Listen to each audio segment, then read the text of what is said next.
Hi, and welcome to Historymakers. I'm your host, Matt Prater.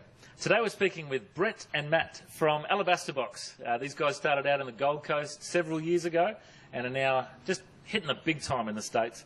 They're back here at Easterfest, here in 08 in Toowoomba. Guys, how does it feel to be back in Toowoomba? I went to Crow's Nest State School, which is 40 kilometres up the road, so I get lots of hugs from people who knew me when I was little. So it's nice to be back for me. It's been a while, 3 years. Fantastic, all right. And now, Brett, you've got some massive news. How old is your little baby? Now, you're married to Nara, who's the lead singer. How old's your little baby, and how's life on the road with a baby?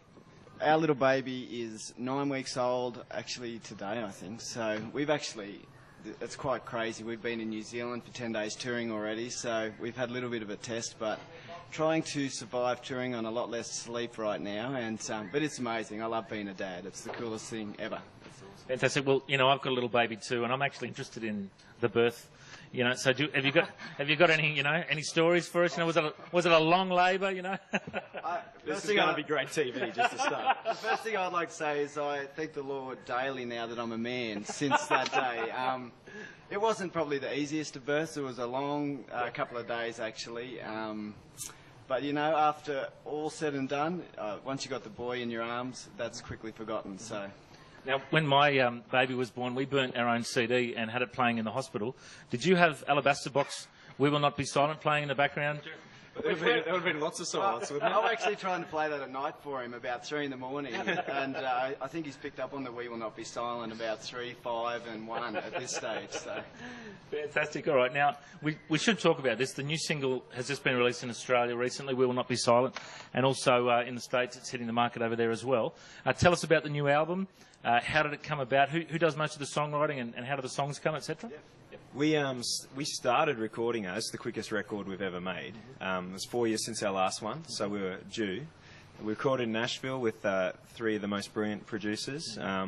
It pays kids to hang out with people smarter than yourself, and they really gave us an album we're really proud of. We've been very fortunate to have the fan base that we've had, kind of making sort of independent level albums, and for us this is just a real step to the next level, and we're thrilled with the production. Nara and Josh, our most introspective members of the band, do most of the songwriting, so it covers some pretty important themes, and basically it's a pretty graphic cover. Our manager doesn't even like it. He reckons it's not too rock and roll, but just almost too scary. But it seems like it's scary times we're living in, and it's time for people like us not to be too silent about stuff that matters. So that's kind of the crux of the record. There's some just great, well, if I can say that about your own music, there's some great rock pop tunes that we love playing live and gets the mosh pit jumping. But we're really hanging it on the song "We'll Not Be Silent" as the important message of it. That's great. Now, you guys started out in the Gold Coast. I don't know how many years ago now was it? Several years ago. How did you come together as a band? Well, we actually we started as one of those youth bands with about 15 people in it. You know, the ones with all the pastors' kids, and everyone made it into this band. And then we actually had a guy in our church who owned a studio. We started recording. Prater actually started dating a girl a lot younger than her, a lot younger than him, and she had to be in the band, and she became the singer. Oh, okay, there you go. Yeah, that's how I actually got into the band. I dated the singer. You are a champion. Yeah, what happened from then? We got married, actually. We entered into a song competition on 96.5 in Brisbane, and the funny thing was we didn't even make the cut. And then a band in Brisbane pulled out. They rang us up and said, we need a fill-in band, can you guys come and play? And we ended up winning the whole thing, and from there on we got airplay, and it just took off. So that's where it started for us. And you obviously toured in Australia for many years, and then it came to a point where you thought, right, let's make the move over to Nashville. Tell us about how that came about to make the big move. It's like God gives you grace for every season in your life. People come to us now and say, how do you be on the road with kids? And it's just like, it seems like God gives you a grace for every season. And we were just, by the end of our time in Australia, we'd been everywhere between 5 and 10 times. We're doing 180 shows a year in Australia, which is, you look at any map of Australia with the major dots there, we've played them all. several times. So I guess there was just a bit of uneasiness. I think there was just that adventure part of us too that wanted to see something outside of the Pacific Highway for a while. And we felt we'd given Australia everything we could, and that we definitely needed to give Australia a break for a while. And we have our manager. We signed management in America, and he lived in Nashville, Tennessee. So over we went, and we've been having a brilliant time since. Playing with all of our favourite bands. I go to church with Michael W. Smith. It's just it's a trippy town, mate. It's a really great place to be. So we're having a great time there. And who are your favourite Aussies you like to hang out with over in the States? Well, we see Paul Coleman a bit when he answers Brett's phone calls. I can never get him to pick up when I'm calling. We see a fair bit of the lads. I know they're from New Zealand, but they're kind of we're fairly. That's really part of Australia. Yeah, it's constitutionally, I believe it is.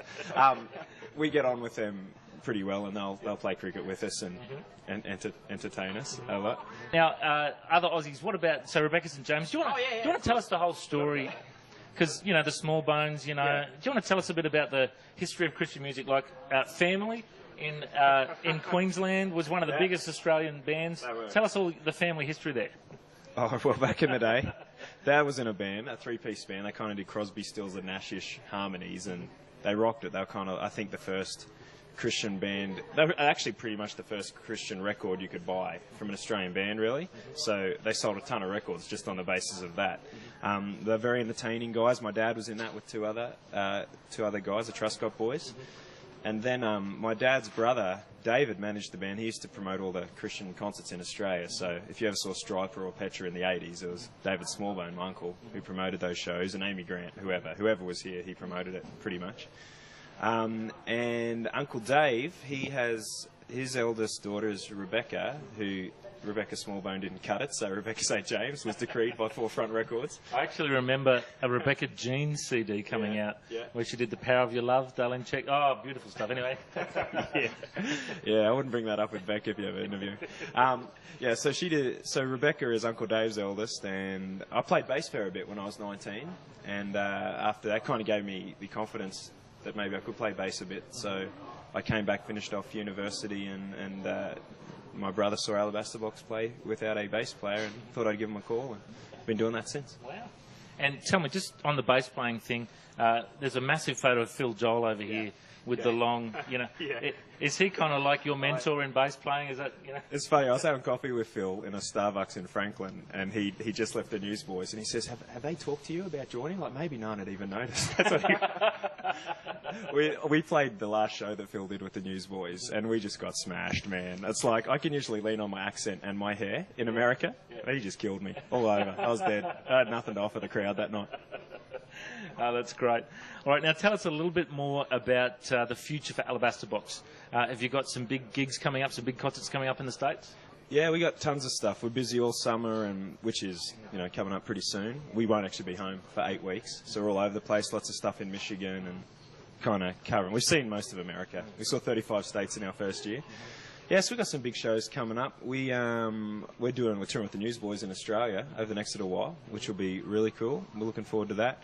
We are arguing over whether we make a Christmas album or not, and so we've got all sorts of things going. Our first single going to American radio over the next few weeks, so we'll be excited to sit back and see what the Lord does. Fantastic. Now let's just talk a little bit about your faith. Brett, were you brought up in a Christian family, or was there a dramatic conversion for you? How did it all start for you? My dad is actually a pastor of a little country church out in Inverell in New South Wales. So I was actually brought up in a Christian environment. My parents weren't. They had a radical conversion kind of in the 60s. But for me, I was brought up in that environment. But I didn't go to a Christian school or anything. And being in a small country town, there wasn't a lot of Christians my age that I could hang out with. So even though I was in that Christian environment, there were still all the same temptations and all the things I had to deal with. But I just thank God that I did have that upbringing, and when I did face those things, that I was able to be strong. So I have no real testimony about all these bad things I did, which I'm actually very thankful for, because there's a lot of regrets so that I don't need to have. But you know what, I have such an amazing relationship with the Lord, and both Nara and I remember when we first got married, we felt from the word go that we were not going to have a normal life. And at that stage, we were doing the band a little bit, but it's definitely proven to be a crazy life, you know. Now with the child added into this with the touring and everything, it's been, so many people say it's impossible to do, but with the grace of God, we're able to do it, and we're finding a way. And Matt's got 2 boys as well, and they've been able to do it for 2.5 years now, so we feel like we can do it. Okay, so Brett, you just talked about your relationship with the Lord and how you and Nara have felt God's called you to do something different than just, you know, be a 9-to-5 kind of mum and dad family. How do you have your time with God? What do you do for your devotional time with God? Because you're obviously very busy. It's very hard. I've found it even harder since I've had a baby. I just feel like every moment is taken, but it's really just a matter of taking those moments when you are by yourself, and I'm finding I have to do it in a little bit different ways now. Just when I'm on the run, even just take that time out to just spend some time with God, and without that, I really find if I'm missing out on that, I really find things that maybe weren't affecting me as much before start to affect me, and I can all of a sudden stop and go, man, I'm just not spending this time with God. And as soon as I do that, those things all fall back into place again. So it's something I'm trying to keep as a real priority, as every Christian does, but man, it is hard in just a normal life, you know. That's good. All right, now Matt, you obviously brought up in a Christian household. Were you always walking with the Lord, or was there a prodigal time at all for you? No, I don't have any great prodigal stories. But in saying that, I can remember feeling God, feeling the Holy Spirit really just pumping in my chest at one of Dad's shows, and I asked Mum about it, and Mum explained that that's what God feels like.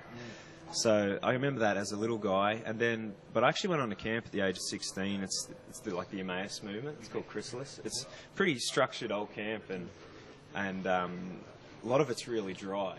But there was just this moment where I suddenly actually understood what grace was. And it was the real hallelujah moment for me. And I remember going back to school in grade 11 as a changed guy.